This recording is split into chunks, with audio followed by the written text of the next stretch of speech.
Hello, everyone. This is Dylan.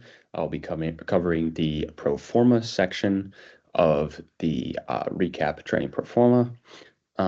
This is basically our income statement of the real estate financial model, and it is essentially a projection, right? So it's not necessarily actual figures. We're not saying this is the exact amount of rent per se we'll be receiving in this year, but it's our best guess. It's a guesstimate based on historical information. Um, so you can see on this top model, we have items month by month. Oftentimes, you'll also see an annual, like year by year, and that's the one I will be showing you specifically. But having a month by month model is good because, especially on multifamily properties like this one, there's so much month to month variability since leases can be, more of a month to month term. So it's important to see how it changes within those individual months, not just within the years. It helps us see more comprehensively what's going on. So you can see we start in here. I'll show you the bottom one. Um, we start in our year one, and we're selling in year five, but we actually project all the way out to year 11. Now, why do we do this? Well, because we would like to know how the property will be performing for the next buyer or next buyer analysis. So obviously we're projecting for the entire hold period of the property as long as we'll have it, but we also project out in case our strategy changes with the property, maybe instead of year five, something happens, it makes more sense to now sell in year seven. We know how the property is going to perform, or we also know what the returns will look like for the next buyer. So when we go to sell the property, we have that information available um, to help and guide them to a decision so we can ultimately sell the property to them. So you can see we start in our acquisition year or year zero. This is the current or the year we buy the property in. Um, and then as soon as we get year one and beyond, these are projections, right? So they're not guaranteed accurate exact numbers. They're our best guess. So you can see the first line item we start with under revenue is our gross potential rent. Now, what is our GPR or gross potential rent? This is essentially, in a perfect world, the amount of rental income we will be receiving for the property. Um, so this is derived from our current market rents times the number of units we have. So we've done our research. We've decided that current market rents for the whole property would be 150,000, and then obviously, sorry, that's monthly. But if we were to multiply that by 12, that is in a perfect world, that is the amount of rent we'd be receiving if the property was fully leased. So zero vacancy on the property. This is how much we'd be receiving. And it's also factoring in rent premiums we charge for renovation. You won't always see this, but in this one we did because we are planning on renovating the property. Um, so it's just a little bit of extra rent we receive um, because we are performing these renovations. So it's baked into that top gross potential rent. So like I said, perfect world amount of rent we're receiving. Then we have our general vacancy. This is another tricky one because different models do it differently. Typically, this will just be one vacancy line item, typically referred to as vacancy allowance or general vacancy, either one. But how we're using general vacancy here is as an actual physical vacancy figure. So we are taking whatever the current vacancy is in the property when we bought it, and we are projecting that out. So similar to the rent, I forgot to mention this. Um, this is basically um, the amount of rent the property would be receiving in a perfect world times a rent growth rate we are assuming based on the area. So say we do our research, we see that rents are growing on average 3% per year in that area. Then we basically take our current gross potential rent and then multiply that by 1 plus 3% or 1.03 times the last year's rent figure. And that's how we're able to project out all the way. We also apply it to our expense growth rate, which you'll see in a section, see in a second, as well as our general vacancy. Sometimes you see it as a percentage multiplier, or in this case, it's a just an assumed number based on where the market's going. Obviously, this is a hypothetical, it's not a real property. But if we were able to see, okay, vacancies trending downwards, we're seeing more occupancy in this given market, then we can put together something like this for our assumptions. But yeah, so we are projecting out our vacancy as well. So this is what the actual vacancy is expected to be on the property. Now, here's where it gets tricky. Vacancy buffer is a line item we decided to include. This is just an extra percent. I believe it's 1%, our inputs and assumptions, just as a buffer. It's always good to be more conservative than you have to be. So in case there's unexpected move outs, you have just a little bit of a buffer. So oftentimes you'll see the vacancy buffer if they have one baked into the general vacancy, or they just won't have that at all. They'll just have vacancy allowance for just the physical vacancy at the property. But for this one, we made two separate line items. So this is the 1%, and then it's the physical vacancy on the property projected out. Now we get to concessions. What is concessions? Concessions is basically free rent we offer to tenants as incentive for them to move in. So think of it like a signing bonus, or the idea you have to spend money to make money, right? So if we want to lease this property, we offer them 1 free month of rent so that they sign a lease for hopefully, like a year plus, right? So that's money we will spend to get tenants in during our lease up period, which you can see is these first 2 years as part of our strategy. So we expect to be pretty much stabilized after year 2, starting year 3. This is the period we'll be doing the most renovations and lease up. Bad debt loss, you can think of as money you should be receiving but will not receive for whatever circumstances. It's money that's owed to you that will not be paid, from tenant delinquency or financial hardships on tenants. They're not able to meet their rent requirements. So obviously this is not an actual figure, but it's just extra conservatism. What we expect will be the amount of money we don't receive. And after summing all of those, we get our effective gross rent. Now, what is other income? Other income is things like laundry income. So if you have a laundry room in your apartment that you are charging money for on the machines, parking fee, sometimes there's pet rent, where you can actually charge extra rent to tenants if they decide to have a pet, obviously, because it's more likely pets will destroy things. So it's just kind of like insurance against that almost. But that's all added into other income. So that other income is added to our effective gross rent to get our EGR, effective gross revenue, also referred to as effective gross income sometimes. But that leads us to this number, and that is basically our income before our operating expenses. So operating expenses, this can be a real killer. Some of these are controllable, some are not. So we have our marketing and advertising, basically our marketing we do to lease up the property. And here, I'll show you real quick which of these have an expense growth rate applied to them, which don't. So all of these would have a expense growth rate applied to them based on our research. We've seen in the market that expenses are growing at an annual rate of 2.5%. I didn't look at the inputs and assumptions we had for this specific property, but just like rent, it's a percentage. We expect it to climb, and we just multiply that by whatever the historical costs for, say, marketing advertising was, and we project that out. So those are have an applied expense growth rate, as well as our insurance.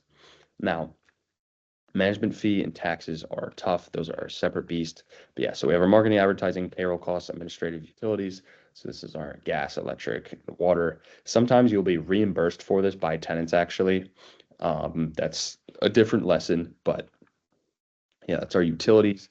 Building repairs and maintenance. This is just basic servicing of things at the property.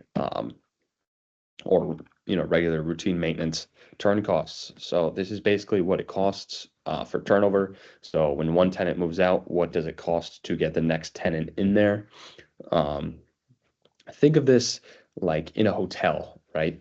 You have to send the cleaning ladies in after each person stays there before it's ready for the um, next guests to stay in there. Think of that, but for this apartment building. You typically won't have these costs in other asset classes. So, like retail, for example, you're not necessarily having to do that. More likely, you'd have like a tenant improvement allowance. So, you're like fitting out the space specific to that tenant, but that would be negotiated in the lease. Um, and not in the operating expenses. So this is pretty specific to either hospitality like hotels or multifamily. We have our grounds maintenance. This is anything like landscaping, snow removal. Things that are very easy to forget, but also make a huge difference, and you definitely can't leave out. We have our management fee. So this is one we do not apply a expense growth rate to. Um, and that is because this is a percentage of our effective gross revenue or our effective gross income. Typically, it's anywhere from like 3 to 6%.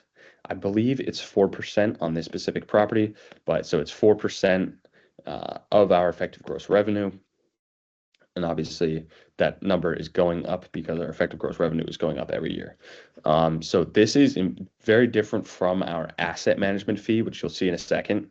But it's easy to get these confused, but they're very different. So management fee is for property management. So it's your on-site crew, whoever you hire, whether that's someone internally at your company, if you're vertically integrated, or if you're not, it's a separate third-party company that you hire to do all of the on-site maintenance, leasing enforcement, like chasing after the landscaping crew, right? You have to have someone on site to do all that. So that is different from the asset management fee, and I'll show you why in a second. We have our taxes. Taxes are pretty hard to forecast out, and that is because it is very specific by county. You have to go to the county records for that property's location, find the millage rate and any new reassessments and apply that to the property. But obviously, due to reassessments, this number can change a lot. So sometimes hard to forecast out. But yeah, very expensive line item. We then have insurance. Insurance has an expense growth rate applied to it, and is very important. You need insurance because things happen at these buildings all the time. Obviously, there's some types that are riskier than others, like if your property is in a flood zone, if your property is in a coastal state where there's storms often. At least in retail, there's certain tenants that are far riskier than others, so it's important to have like fire insurance. Like dry cleaners are especially bad. They're kind of like a taboo tenant almost because they're at way higher risk for like fires in the building. But that's why you insure your property is these things do happen. It's important to have insurance. But you can kind of it is a very controllable expense. It's important to find the most cost efficient insurance quote possible. But obviously, this is just taken from our historical insurance costs and multiplied by our expense growth rate year over year. So after subtracting all those from the effective gross revenue, or sorry, before we do that, summing all those line items, this is our total operating expenses. Replacement reserves is not included in operating expenses, but is basically an expense we allocate out. So this is baked into our total capital raise, and it's essentially a buffer. Excuse me. It's essentially a buffer or a fail-safe. So in case something unexpected goes wrong. We have a little bit of extra money allocated for that year or for that month that we can apply to whatever that problem is, right? So you factor that into the total raise, so you're never having to go back to your investors for a capital call, say. You always have a little money left over because things do go wrong unexpectedly. So that's why we allocate money towards them. You can see it's evenly applied across the years. So that's also taken out from our effective gross revenue, and this nets us our net operating income. So our effective gross revenue minus all our operating expenses minus our replacement reserves gives us our net operating income, or NOI. This is perhaps the most important figure in the entire model, and that is because commercial real estate is valued based off of NOI, or net operating income. And it's essentially our unlevered cash flow besides capital expenses. So the property value is assessed based off of our NOI divided by our cap rate. If you haven't learned cap rate already, you'll learn it in another section. But cap rate is basically a percentage, and it's the market's assessment of risk. So it's different for every market and every property type. But that is how property value is assessed. So NOI, a very important number. And you'll see it on any OM you find as a major highlight. So after NOI, we have our capital expense, also referred to as capital expenditures or CapEx. And this is just money we are allocating, but it's to specific things. So going into buying the property, we know the roof needs replaced. We're going to allocate the amount of money it costs to fix that roof. So say it's this $28,000. So you can see we're only doing renovations the first 2 years of holding the property. So, we're obviously only spending money those 2 years, and it's for specific things. This is also baked into our capital raise. So it's a little bit different from the reserves because it's not really fail safe. It's expected, like repairs we know for a fact are going to happen, and we're taking care of in the first 2 years. So that's our total capital expense. So after subtracting that out, this is our true cash flow before debt service. So if you do not apply debt to the property, it's unlevered, you own it in just all cash. This is the cash flow you'd be receiving from the property, obviously before, before the sale or things like that. So once you get to debt, this is where we apply debt or leverage, which real estate private equity almost always does. And why is that? Because it juices your returns. But as you probably learned in the loan size and amortization, debt is also like fire, right? It can keep you warm, it can cook your food, but if you're not careful, it can burn you and can get out of control. So that's what loan sizing and amortization is for, is just deciding what's a healthy amount of debt to take on, because it does juice your returns, but it's also very dangerous. Good for scaling as well. But so you can see on this specific loan, it's a 5-year term, and we'll be selling in 5 years. So we have our interest and principal for every year. You can see we don't have principal in year 1 because there's a 1-year interest-only period. So obviously this will also help boost our returns in year 1, but it's 1 year where we're not making principal payments, so we're not paying down the property. So we're not really gaining any equity in the property for the first year. So it's a little bit of a trade-off. Now, most commercial real estate loans will be 5, 7, or 10-year terms, even though they're amortized over 30 years. So at the end of that 5, 7, or 10 years, when the loan matures, it basically forces a capital event where you either have to sell or refinance. And obviously, in this specific example, since it's a 5-year term, we are selling in year 5. So yeah, after adding together our interest payments and our principal payments, we sum those year by year. This is our total debt service annually. And obviously, we subtract that out from our cash flow before debt service to get our cash flow after debt service. Very simple, right? And now, something that's not so simple is our asset management fee. This is what I was telling you about before, very different from property management fee. This is a fee paid out to the sponsors of the deals, or the GPs, or the general partners. and it's basically a fee for running the deal. Now, why do we have this in addition to property management fees? That's because they perform different roles, right? Property management is the on-site enforcers. It's definitely a less technical role, but it's a very necessary one. Asset management has to hire out that property management.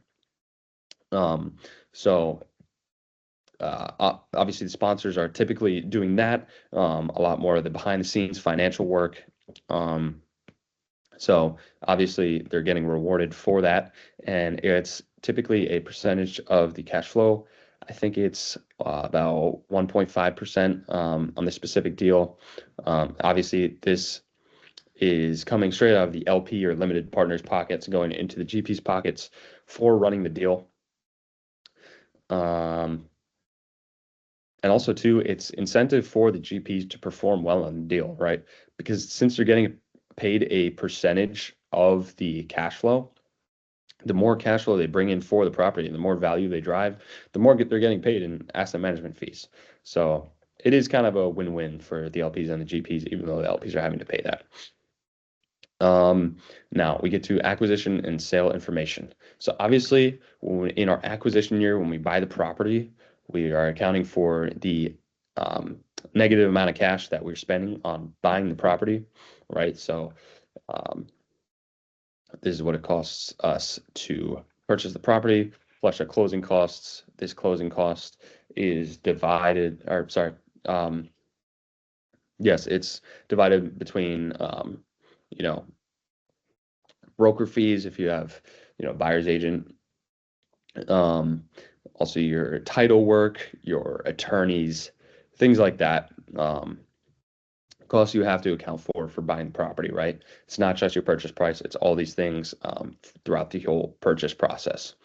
Um, Obviously, we don't have sale proceeds for cost of sale in year one because we just bought the property, um, and then nothing in this category until year five. Obviously, we get to our sale proceeds. This is the money we will receive from selling the property. However, we won't keep all this cash, and you'll see why in a second. And then we have cost of sale on the back end. So basically our closing costs, but for when we sell the property. So that's when we're hiring a seller's agent, and obviously attorneys on our end as well.